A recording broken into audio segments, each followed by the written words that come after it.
vậy, sau khi quý thầy cô đã xem video giới thiệu về các hoạt động dạy học ở cấp độ cao của Huy Phúc và cô Thuận, thì chúng tôi muốn gửi đến quý thầy cô một số câu hỏi sau khi quý thầy cô đã xem video này. Câu hỏi thứ nhất, tại phút thứ 6.37 trong video giới thiệu các hoạt động nhận thức ở mức độ cao, hoạt động của các em sinh viên đang tương ứng với mức độ nhận thức nào trong thang của Bloom? Câu hỏi thứ hai, hay tại phút thứ 9.14, đây là cách học theo code learning style nào? Câu hỏi thứ ba, quý thầy cô vui lòng giải thích tại sao thang nhận thức theo Bloom hoặc hoạt động học tập theo code learning style lại quan trọng đối với lớp học quý thầy cô? Thì đây là những câu hỏi mở mà chúng tôi muốn quý thầy cô trả lời sau khi xem xong video dạy học giới thiệu về việc dạy học ở mức độ nhận thức cao.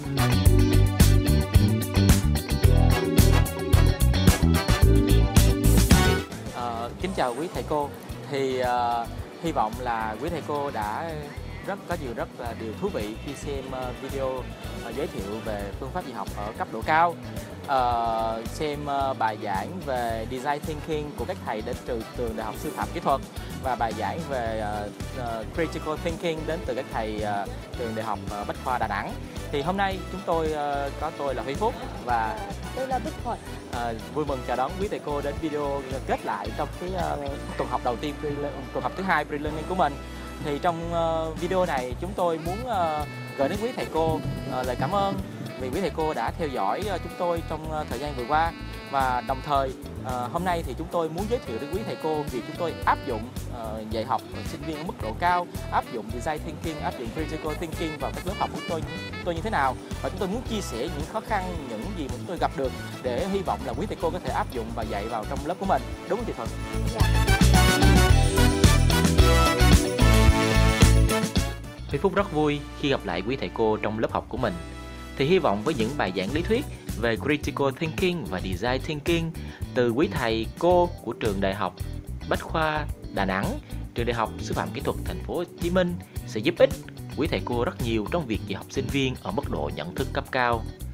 Để có thể dạy học cho sinh viên Design Thinking, Huy Phúc nghĩ cần phải tiến hành từng bước một. Chúng ta cần tập cho các em dần dần, bắt đầu từ những hoạt động trên lớp đến những dự án phức tạp hơn. Hoạt động hôm nay Huy Phúc muốn giới thiệu đến quý thầy cô là một hoạt động xây dựng nhóm, The Marshmallow Challenge. Đây là một hoạt động giúp các em phát triển kỹ năng làm việc nhóm và vận dụng cách suy nghĩ, tư duy sáng tạo, Design Thinking vào trong quá trình giải quyết vấn đề của mình. Thì Huy Phúc thường áp dụng hoạt động này trong buổi học đầu tiên của khóa học.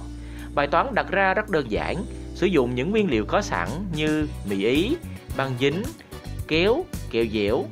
Các nhóm cần xây dựng một cấu trúc có thể đứng vững được. Và trong vòng 20 phút ngắn ngủi, các nhóm cần phải hoàn thiện xong cấu trúc của mình. Các nhóm chỉ được sử dụng những vật liệu đã cho, có thể cắt, bẻ chúng, nhưng không được phép sử dụng những vật liệu khác. Với hoạt động này, đòi hỏi các nhóm phải thể hiện sự làm việc nhịp nhàng giữa các thành viên, một sự hiểu biết lẫn nhau và đặc biệt phá vỡ bức tường rào cản trong sự giao tiếp giữa các thành viên trong nhóm. Các em sinh viên lần lượt được làm quen dần dần với các quá trình của Design Thinking. Như quý thầy cô thấy đó, các nhóm cần thảo luận để phát hoạch ra được cấu trúc cần làm. Sau đó, tiến hành xây dựng cấu trúc, và đây là giai đoạn thú vị nhất. Các em sẽ được trải nghiệm cảm giác từ ý tưởng đến xây dựng mô hình. Và đây là một điều không hề đơn giản, vì trong quá trình xây dựng xuất hiện rất nhiều sự cố, đòi hỏi cả nhóm cần phải thảo luận, cần phải đưa ra hướng khắc phục. Giây phút các nhóm đặt viên kẹo lên đỉnh chính là thời khắc quyết định kết quả thành đạt của nhóm. Các nhóm sẽ thành công khi mô hình được đứng vững, nhưng có nhóm sẽ thất bại khi mô hình bị ngã. Nếu các em biết cách sắp xếp thời gian một cách hợp lý, thì các em sẽ còn một khoảng thời gian để chỉnh sửa cấu trúc của mình cho hoàn thiện hơn. Nhưng quý thầy cô thấy đó, không phải lúc nào nhóm nào cũng có thể điều khiển thời gian của mình để đạt đến một sự thành công mỹ mãn. Hoạt động kết thúc bằng việc Huy Phúc đi đo chiều cao cấu trúc và công bố kết quả nhóm thắng cuộc. Sau mỗi buổi học, các hoạt động như thế này, Huy Phúc tóm tắt lại kiến thức, giải thích cho các em lý do vì sao Huy Phúc cho các em tham gia hoạt động này. Và đặc biệt hơn nữa, Huy Phúc phân tích, giới thiệu cho các em từng bước trong việc suy nghĩ sáng tạo hay được gọi là design thinking. Với mong muốn các em sẽ hiểu cách làm việc và hoạt động nhóm có hiệu quả để những buổi học tiếp theo, Huy Phúc có thể tiến hành các hoạt động dạy học ở mức độ nhận thức cao hơn, rất thuận lợi. Một khó khăn Huy Phúc gặp phải khi triển khai các hoạt động này là lớp học quá đông. Ví dụ như Huy Phúc có một lớp từ 80 đến 90 sinh viên và Huy Phúc nghĩ đây không phải là vấn đề riêng của Huy Phúc mà là vấn đề chung của quý thầy cô. Thì như quý thầy cô thấy đó, với khi mà triển khai các hoạt động này trong một lớp đông thì dẫn đến là chúng ta rất khó kiểm soát được tình hình của lớp học. Vì vậy, để khắc phục điều này, Huy Phúc tiến hành như sau. Huy Phúc chia các nhóm thành 2 đợt để làm mô hình. Đợt 1, một nửa nhóm đầu sẽ tham gia hoạt động mô hình. Các nhóm còn lại không tham gia nhưng đứng quan sát và đánh giá hoạt động của những nhóm bạn dựa trên rubrics mà Huy Phúc đã cung cấp. Đợt 2, các nhóm chưa làm sẽ tiến hành làm mô hình và các nhóm đã làm rồi sẽ thay đổi vị trí và tiến hành quan sát các nhóm bạn. Bằng cách tổ chức lớp học như vậy, các em sẽ học tập lẫn nhau thông qua những lỗi mà các nhóm đã mắc phải. Tất nhiên, Huy Phúc thay đổi độ khó bằng cách thay vật liệu. Ví dụ, nhóm đầu tiên Huy Phúc cho sử dụng ống hút, nhưng đợt thứ 2 thì Huy Phúc thay thành cọng mì Ý. Và chính điều này đã tạo nên sự bất ngờ cho các em và đòi hỏi các em phải có sự suy nghĩ sáng tạo thích ứng với tình huống hiện tại. Với cách làm như vậy thì Huy Phúc đã thành công trong việc điều khiển lớp học và cho các em tham gia hoạt động này một cách rất tích cực. Thì hy vọng sau khi quý thầy cô xem xong hoạt động này, Huy Phúc muốn quý thầy cô vui lòng trả lời một số câu hỏi mà Huy Phúc đã đặt ra đang có trên hệ thống LMS. Ngoài ra, Huy Phúc cũng muốn chia sẻ với quý thầy cô một hoạt động khác. Tại lớp, Huy Phúc cung cấp cho các em kiến thức về lý thuyết, giúp các em giải quyết một bài toán. Ví dụ quý thầy cô có thể thấy trên hình là một bài toán chuyển động cơ hệ. Huy Phúc giảng cho các em lý thuyết về các loại dạng chuyển động, ví dụ như chuyển động tịnh tiến, chuyển động tròn, chuyển động song phẳng. Các em trên lớp lần lượt giải quyết vấn đề, làm việc trên giấy. Ở nhà, Huy Phúc yêu cầu các em cần làm một mô hình như bài toán theo từng nhóm để mang đến lớp, trình bày trước lớp về mô hình của mình. Và thông qua việc làm mô hình, các em sẽ hiểu rõ hơn về lý thuyết và tiến hành tính toán, kiểm nghiệm trên thực tế. Vì như quý thầy cô thấy đó, khi mô hình được vận hành thì từng dạng chuyển động sẽ rất là rõ ràng và các em hiểu rõ ngay vấn đề. Quý thầy cô có thể thấy các ví dụ về chuyển động của cơ hệ hoặc các ví dụ về nhiễm điện do cọ xát.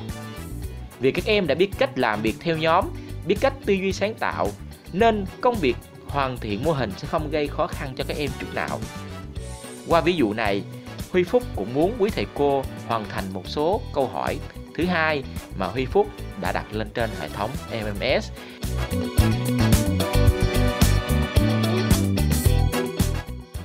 Kính chào quý thầy cô.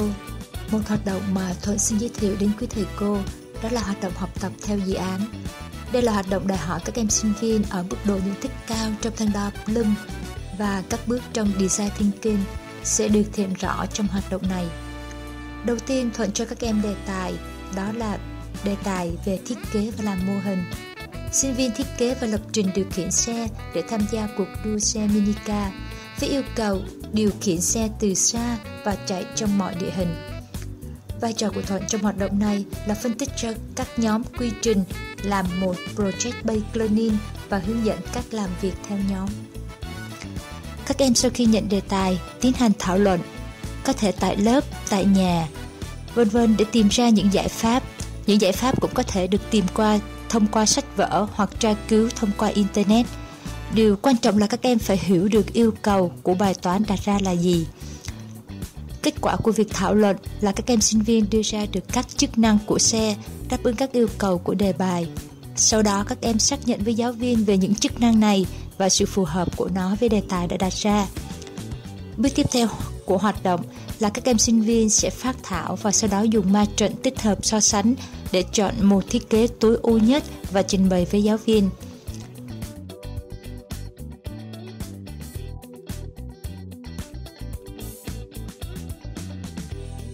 Ma trận tích hợp là một công cụ hữu ích thể hiện mối tương quan giữa các ý tưởng mô hình và các chức năng của sản phẩm làm ra, để từ đó có thể chọn được thiết kế tối ưu nhất, đáp ứng được yêu cầu của đề tài tốt nhất. Ví dụ đối với dự án này, các em sinh viên đã đi đến lựa chọn cuối cùng là sẽ có những yêu cầu kỹ thuật như sau. Sinh viên thiết kế phần cứng chiếc xe, lập trình điều khiển bằng Arduino có thể kết nối Bluetooth với smartphone để điều khiển xe. Xe cần nhỏ, gọn, chạy nhanh và được chạy trên mọi địa hình.